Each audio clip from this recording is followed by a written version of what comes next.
Hey everyone, welcome back to Williamson Ridge Outdoors. Today we are back at the firewood pile, and I've got these pieces of firewood here that need to be split up. This was actually a load of free wood that I got from the ice storm back in February, and it's actually been laying here all this time, but the person's property where it fell, you know, the landowner came out and they just cut up the tree and, you know, wasn't worried about size or length or anything like that, or where they were making cuts. So it's a bunch of odd shaped pieces and all that kind of stuff, but it was free, so I don't mind taking it. The only thing is it makes it kind of hard to stack. One of the last videos, I actually was using the IBC totes to run off the end of the conveyor into that. But I only had 2 IBC totes, but they worked out great to do that, and I got most of the pile pretty much stored away. But I did want to share that not only am I using the IBC tote, but a lot of people wonder, you know, what to do with the bladders that are inside of those. I'm actually using them to put firewood in. They don't hold quite as much because where I cut the top of them off, and they're not quite as tall as what those metal cages are. For my purpose, they're actually still working out pretty good. Also, if you notice today, I've got my 3M Work Tunes ear protection. I've actually had these for a couple years, but I've never mentioned them on my channel. And I actually got these on a clearance sale. I believe it was at Lowe's. I'm pretty sure they weren't discontinued. Maybe Lowe's just wasn't going to carry them anymore. But I absolutely love these things. They're Bluetooth. I can connect them to my phone and listen to music.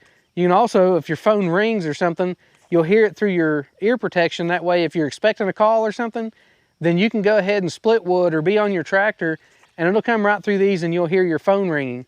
So it's very handy to have that. If I can find a link, I will leave that in the description below. I'm not even sure if they make these, but if I can find it, I'll leave it down there. You can check them out. So let's get into this and get this mess cleaned up.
So this is working out pretty good. We've still got a little bit of that weird size wood up here and those odd chunks, but actually a few of those are actually pretty close to 18 inches where I normally cut my firewood. Plus these couple big rounds right here, I cut those myself. So those were 18 inches, but we've got most of the area cleaned up, and really where I'm wanting to get cleared out anyways is actually right about where this pile of wood is, or here at the end of the conveyor. And the reason why is because our building over here, I'm going to build another building that goes right up against the side of it, and it's going to be 36 feet. So from that building all the way over to right about where that wood is sitting at is right at 36 feet. So hopefully after building this, we're going to have enough storage to be able to store about 1,100 bales of hay, plus be able to have a building to be able to put my tractor back under, because I am missing having my shed, especially through the winter time. You come out here and there's ice and snow froze up on everything. That was a horrible mess. This past winter, all the controls and the seat and everything had an inch of ice froze on it, and it took me forever to get that stuff knocked loose because I've really needed my tractor. So hopefully this year we're going to have that taken care of by building this other building. It's 36 feet wide by 21 feet long. We'll get into that a little bit more later on about why we chose that size of building and what we're doing with it. But for now, I'm going to wrap this video up. This is actually working out pretty good as far as just getting the firewood out of the way. Now, I know some of y'all are going to say that this isn't the best way to store dry firewood or to season firewood in this, but for what I'm trying to do with it for right now is just really get this concrete cleaned up and be able to store all these odd chunks of firewood that I can't stack. You know, and you've got pieces in here that are 4 inches long, you've got pieces in here that are 20 inches long, and it's just hard to sort all that out and cut all that stuff out and separate it. Like I was saying, this may not be the ideal situation, but we are going to go through and drill some holes in the bottom of this thing to make sure water and stuff runs out. There's not good circulation in the sides because these sides are obviously solid, but through the top, I think that I'm going to leave it uncovered, because I think if you cap it, then that's going to make it even worse and definitely not be able to dry out. So for right now, this is where I'm going to be setting this. We're out on top of a ridge top right here. The wind always blows this direction towards the camera from this valley over here. In fact, it's blowing in my face right now, and it seems like there's always a constant breeze. So there's no doubt this stuff right here in the IBC totes will dry out no problem. But I think leaving the tops of these open and making sure they can drain good from the bottom, then they will do the same. I think it'll at least get all that wood or free firewood out of the way and in a place where I can at least store it for several months before it's time to burn it. I just thought I'd share this. So if you enjoyed today's video, I appreciate you showing your support and making sure you hit that thumbs up button. You have no idea actually how much that helps with the YouTube algorithms. Also subscribe, follow along with us for all the projects we got going on around the property, and thanks for watching.